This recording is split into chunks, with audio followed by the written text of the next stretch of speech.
With the Imola Grand Prix weekend now firmly underway this Friday, we've gotten our most detailed look at the new Ferrari SF-24 EVO. And with it, there are a lot of other subtle changes that were harder to see from the sneak peeks that we got last Friday in Fiorano. And so what we're going to be doing in this particular video is going over the subtle changes that were a little bit harder to see and to spot before we had such close-up images. So without further ado, let's jump right in with the video and start off with a much more detailed look at the new Ferrari floor. And as you can see, there are quite a few changes that have taken place across the board. To begin with, the floor brackets, which are highlighted in yellow, are completely new for the weekend, with it now being attached in a different manner to the cutout in the floor, just ahead of the rear wheels.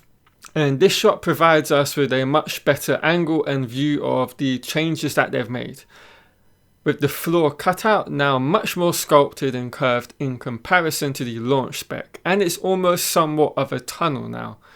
And the actual brackets themselves are now firmly on one edge, but there's like an extra attachment on it as well.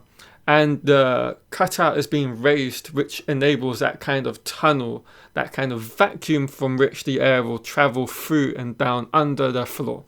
So quite a change there on the SF-24's floor. And staying at the back of the SF-24, we also now have a really good look at the new engine cover that they debuted as well. And we can see almost immediately there's a completely different sculpting of that rear end engine cover, which is literally just ahead of the suspension as well. This is of course to naturally guide some of the air that's being directed and traveling back towards there. So it's another kind of small little change to help with the airflow and for it to kind of not detach, I'm guessing, in certain kind of instances throughout the corners and the corner phases. And the changes at the rear don't even stop there. There's also a very subtle difference to the way the engine cover towards the back end kind of slope down and tail off. And it's quite an interesting change, which is obviously being created in order to help guide the airflow as well to a different area of the diffuser. So really nice work here from the Ferrari engineers and the whole team as a whole. Now something further forward, which you've already seen and covered on the channel, but we now have much better detailed photos of that, is the winglet just around the halo on either side of it. And as we can see, they've kind of gone away from their initial design, which is all about kind of helping with their S-duct, and they've kind of now absolutely got rid of that.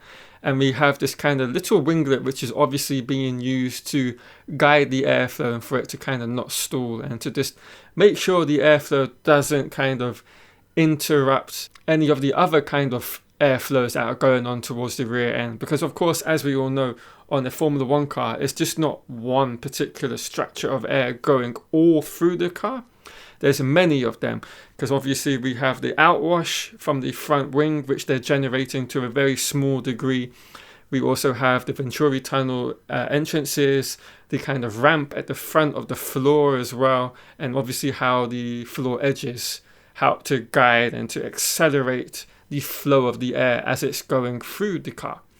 And so I think that's what they're trying to do with this. It's just a way of guiding the air in a manner which is making sure it's not disrupting that in as high a degree as possible.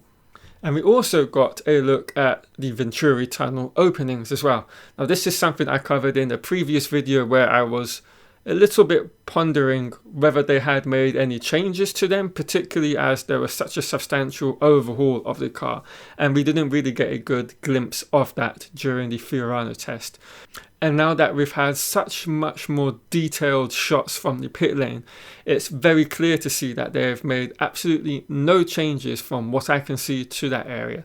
So to me, this is very much a case of the team utilizing that particular area of the car to the best of their abilities, and it's just working in tandem with every other component on the car, and so they felt there was no need to make any changes. Or it's just the fact of with the cost cap, that they can't make any other changes because it's kind of a lesser gain from that. Although having said that, the floor and the Venturi tunnels are one of the most important aspects on ground effect cars. So maybe it's more of the latter than what I've just mentioned. One really interesting thing to note is across the three big teams for this current generation of F1 cars, there has been a somewhat of a convergence on the Venturi tunnel openings. And that is their inner fence has been cut out, and this is highlighted in yellow. And for this season, Red Bull have also adopted this shape. And then finally, just to wrap it up, the diffuser. Again, another area which was very hard to see from the Fiorano shakedown.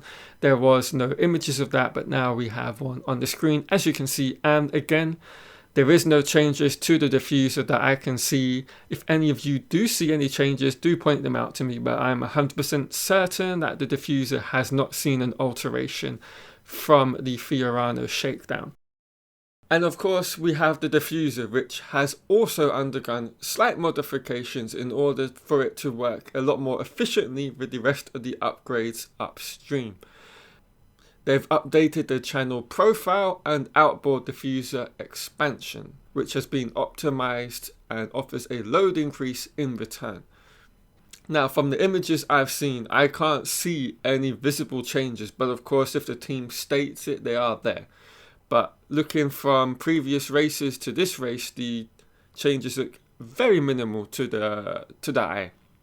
But yeah, it's a huge upgrade package, and it's one that's very impressive, which has seen changes literally throughout the entirety of the car, all trying to work harmoniously with each other to make sure that it increases the load, the downforce points, and everything else that they wish to accomplish with it. And it's just a very impressive overall upgrade package, which I'm hoping brings them right to the front of the pack. And now, having seen Red Bull's upgrades, which are nowhere near on the same scale as Ferrari, let alone Aston Martin, who have got an absolutely mega update package for this weekend as well. And so I would not be surprised to see Ferrari out in front, followed closely by Red Bull and McLaren, and then maybe we see Aston Martin, at least in qualifying, be extremely close as well, because we've seen throughout the first couple of races this year, they've got a very competitive car in qualifying trim.